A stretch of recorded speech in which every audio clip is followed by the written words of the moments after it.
اللهم صل على سيدنا مولانا محمد وعلى آل سيدنا مولانا محمد وبارك وسلم. اللهم صل على سيدنا مولانا محمد وعلى آل سيدنا مولانا محمد وبارك وسلم.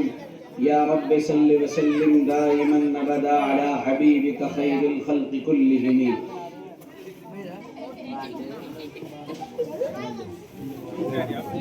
ایک بات پوری ذمہ داری کے ساتھ میں تمام علماء ذمہ داران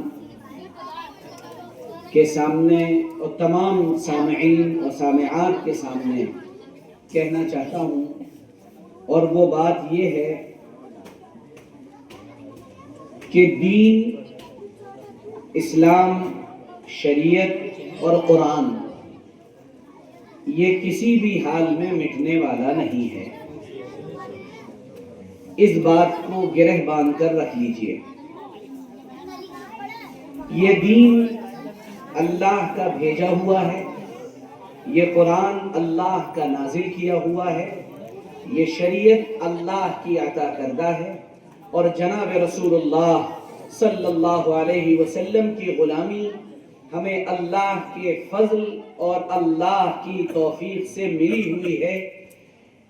یہ کسی بھی حال میں مٹنے والے نہیں ہیں. اب ایک بات رہ جاتی ہے کہ یہ چیزیں تو مٹیں گی نہیں، لیکن وہ کیا شکل ہے کہ ہم بھی نہ مٹیں؟ لیکن وہ کیا کام ہے کہ جیسے یہ چیزیں باقی رہنی ہیں، اللہ تعالیٰ ایسا نظام بنائے کہ ہم بھی اسی طرح باقی رہ جائیں. اس کی صرف ایک شکل ہے، اور وہ شکل ہے کہ انسان اور یہاں موجود جو مجمع ہے وہ آج اپنے بارے میں ایک فیصلہ کر کے اٹھے، اور وہ فیصلہ یہ ہے کہ وہ طے کرے، ارادے کرے، عزم کرے کہ وہ آج سے جناب رسول اللہ صلی اللہ علیہ وسلم کی غلامی میں آ گیا ہے.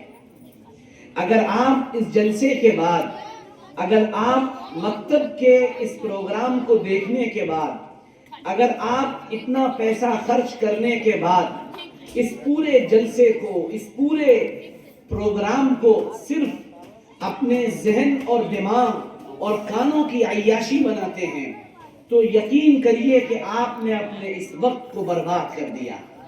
آپ نے اپنا یہ ٹائم گویا کہ رائگاں کر دیا ہے. اس لیے میں سب سے ایک درخواست کرتا ہوں، آج تہیہ کریں اور ارادہ کریں کہ اے اللہ، ہم کھلے آسمان کے نیچے ایک عزم اور ارادہ کرتے ہیں، اور وہ عزم اور ارادہ یہ ہے کہ ہم محمد رسول اللہ صلی اللہ علیہ وسلم کی غلامی میں آ گئے، اور ہم اللہ آپ کے فرما بردار بندے بن گئے. مرد جب کوئی فیصلہ کرتا ہے تو اس کے فیصلوں میں مہینوں نہیں لگتے ہیں، اس کے فیصلوں میں کبھی ہفتوں نہیں گزرتے ہیں. مرد وہ ہوتا ہے جو اپنی زندگی کے بڑے فیصلے بہت جلدی کرتا ہے، اور جب وہ کوئی فیصلہ کر لیتا ہے تو پھر اپنے فیصلے پر جم جایا کرتا ہے. فضیل ابن عیاض رحمت اللہ علیہ یہ اعلیٰ درجے کے بڑے چوٹی کے ڈاکو ہیں، اور ان کا کام ڈاکہ ڈالنا ہے، ان کا کام گھروں کو اجاڑنا ہے، ان کا کام جمع پونجی کو لوٹنا ہے، ان کا کام گھروں کو لوٹ کر ویران کرنا ہے.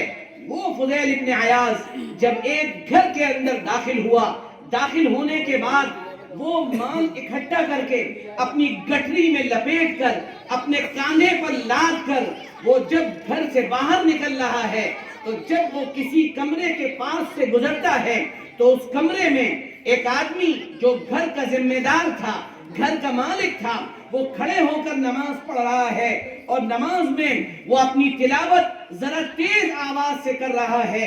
اس تیز آواز میں قرآن پاک کی ایک آیت فضیل ابن عیاض کے کان میں پڑتی ہے، اور فضیل ابن عیاض اس آیت کو سن کر اسی لمحے اپنی زندگی کو بدلنے کا فیصلہ کرتے ہیں. اور وہ آیت کیا تھی؟ الم یعن للذین آمنوا ان تخشع قلوبهم لذکر اللہ وما نزل من الحق. کیا دلوں کے لیے ابھی بھی وہ وقت نہیں آیا کہ وہ اللہ سے ڈر جائیں؟ کیا مسرور گنج والوں کے لیے ابھی تک وہ دن نہیں آیا کہ وہ اللہ سے ڈر جائیں، اللہ سے کانپ جائیں؟ جن کے ارد گرد محنتیں ہو رہی ہیں، جن کے ارد گرد مسجدیں آباد ہیں، جن کے ارد گرد فیض پہنچانے والے علماء موجود ہیں، جن کے درمیان مفتی ندیم اختر جیسا جید عالم موجود ہے، اور پھر اس کے ذریعے سے تیار کردہ مفتی زید موجود ہے، اور ان کے درمیان کام دین کا الگ الگ مختلف شکلوں سے ہو رہا ہے. کیا اب بھی کوئی